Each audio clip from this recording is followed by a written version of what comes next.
So the ladies of The View took to debating the capabilities of our current vice president, Kamala Harris. Well noted that Kamala's maybe not always the best at articulating herself, can often like repeat herself in a strange way or try to wax poetic on a topic when she really should just be straightforward.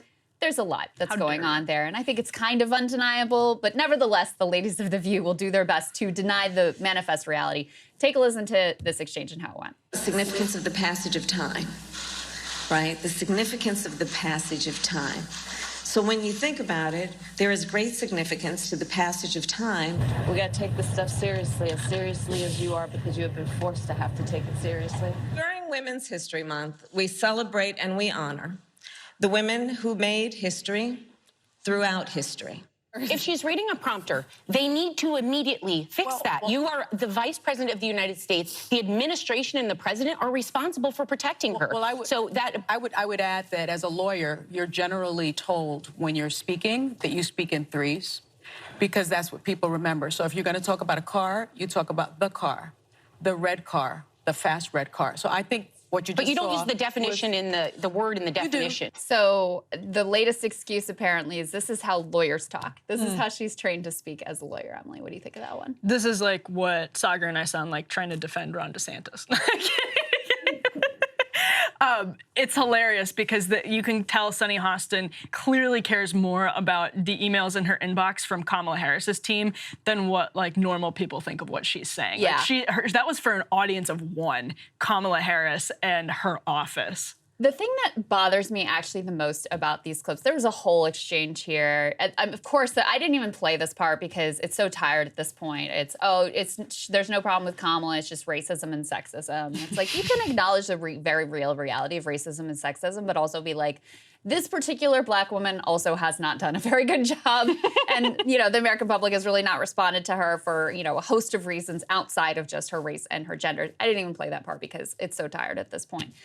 But her co-host, Sunny's co-host they're so nervous in challenging her because they're so terrified that they'll be called a racist. Yep. And so they don't want to be pegged as a racist. So all of the pushback of what is really, really obvious to any normal person just watching her try to operate in a political space, it becomes super tepid, super nervous, and they just like instantly capitulate to whatever Sunny has to say about it. Even when she says something as silly as like, well, this is just how lawyers talk. This is how you're trained to talk as a lawyer. It's like, come on. Where did you come up with that? It's amazing. Can I use the phrase circle jerk? Yes, indeed, please. Because that's what the media and political class is at this point. It's just them like building each other up because they're really afraid to do the alternative. Actually, this is going to sound like a hard pivot, but the New York Times criticism of the Little Mermaid movie that went viral because it complained there wasn't enough kink in it, even if the definition of the word was not sexual. I didn't see any of this. So. You are not on right-wing Twitter, Krystal. But what I would say is the actual complaint of the culture critic at the New York Times is that the Little Mermaid movie was so hampered by trying to check off every diversity box that the creativity was lost and that the fun of it was lost. And I think it's very clear that you lose capability when you lose capability, creativity, all of these things when you care more about like checking off these boxes than you do about there are plenty of women, there are plenty of men, black, white, that could do Kamala Harris's job so much better than Kamala Harris. She just was for the purpose of Joe Biden having what his team thought would be this electoral advantage, which in a way is kind of racist because they're using her to their electoral advantage. It's insulting. And so they're the same thing with the women of The View. They can't give her honest feedback and honest criticism, which is how she gets insulated from any criticism that could possibly make her better at her job. We're all worse off for having this elite circle jerk in our media and our political class. The joke's on them, though, because now they have set this person up. I mean, the amount of leaks that have come out of her office, it's very clear that the Biden team, that I think her own team, recognizes that she has become this political liability. Yeah. But they can't get out of it because you can't put aside the nation's first black female president. Mm-hmm. And this is also part of why, even though Biden is old and ailing and, people are very, very nervous about his ability to win re-election, like it was never a real question mark over whether they would lean into making him the nominee again because they have this Kamala Harris problem sitting right there. And they know, like, as difficult as Biden's chances might be, hers will be so much worse.